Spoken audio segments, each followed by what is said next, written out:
about an hour of deliberations tonight. The jury now heading home in the trial of a man accused of starting that fire that killed 2 people in Door County. They'll resume again tomorrow morning. Anthony Gonzalez is facing 7 charges, including 2 counts of second-degree reckless homicide in connection to that 2022 fire at Butcher's Bar in Sturgeon Bay. In a First Alert update, Brittany Schmidt joins us now in the newsroom with details on today's closing arguments. Brittany.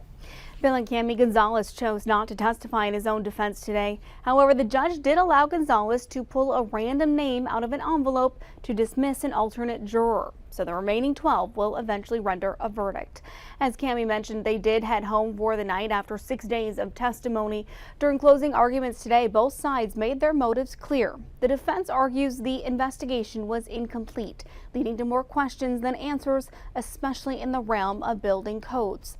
The prosecution argues the reckless actions of Gonzalez led to the deaths of 2 people and endangered the lives of several others. Yes, there was an accidental fire, but he's not responsible because there were several issues with that building condition, its codes, and its upkeep.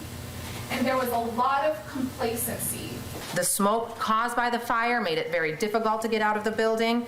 It wasn't the building that endangered the safety of these folks. It was the fire that was started by Mr. Gonzalez that endangered the safety of these other human beings. If convicted, Gonzalez could spend the rest of his life behind bars. He pled not guilty to all counts. The jury's verdict has to be unanimous. Cami.